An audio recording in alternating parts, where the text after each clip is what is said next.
Hello everyone and welcome back. Today we're going to be showing you how we make our mini apple crisps. So fun fact before we get started, this video was actually the very first video that we ever filmed, and it was mostly just to get some practice in on taking different shots. But this is a family favorite recipe that we've been having since we were little kids, and we thought we ought to share it with you and stop sitting on this footage. So one of the awesome things about this recipe is that it's highly adaptable, so you can change it according to the season with different types of fruit, and you can also change the pans that you choose to bake this in. So today we're using 4 small ramekins for an individual pre-portioned size dessert, but feel free to use an 8x8 baking dish. You just might need to adjust your fruit ever so slightly. So today I'm using about 4 cups of chopped apples. I also just want to mention that this dessert is such a good way of using up any old fruit that's laying around in your fridge or your freezer. Today we're using a couple old Granny Smith apples that we had laying around. There's a bunch of brown spots on them, but those are going to be perfect for this dessert.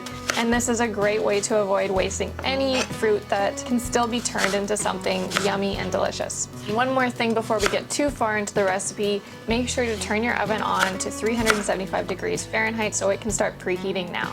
Okay, to get started with the crumble topping, which is by far the best part about this recipe, we're gonna start with half a cup of room temperature butter and 3/4 of a cup of packed brown sugar. We're gonna add half a cup of all-purpose flour to this, as well as 3/4 of a cup of rolled oats.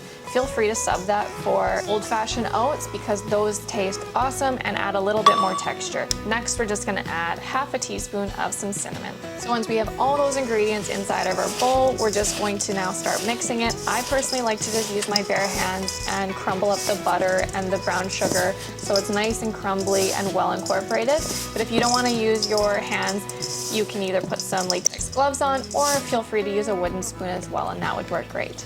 Now moving back to our diced apples, we're just gonna squeeze half of a lemon or 1 tablespoon of lemon juice inside the apples and give it a good mix.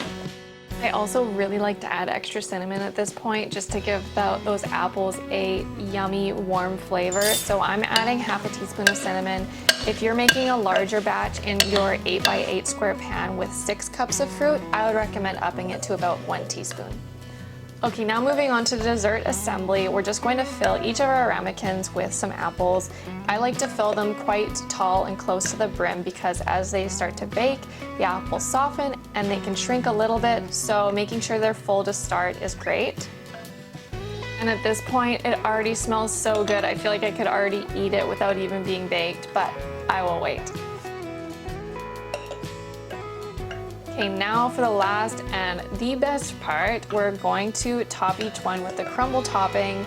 I'm gonna try to evenly split the crumble topping amongst the 4 ramekins that I have here, and I don't wanna pack them down too tightly. I like the apples to breathe and have room to bubble up, so I just am loosely scattering all of the crumble topping amongst all 4. But I definitely like to make sure that I have a generous amount on each one. Yum, okay, these look so good, they smell so good. So as mentioned before, we're gonna pop these into the oven now. The oven's set for 375 degrees Fahrenheit, and we're gonna bake them for about 40 to 50 minutes until the apples are bubbling and they're nice and soft. The granola is gonna be nice and golden, and you're honestly just gonna smell. The aroma will fill your whole room. It smells so amazing. This dessert is my favorite. It's so easy, it's so versatile. Have it for breakfast or have it for after dinner dessert where you serve it with a scoop of ice cream or some whipped cream. It's perfect. It doesn't get much better or simpler. So I really hope that you guys give this family favorite recipe of ours a try. Be sure to like this video and subscribe to our YouTube channel for more videos just like this. We'll see you in the next one.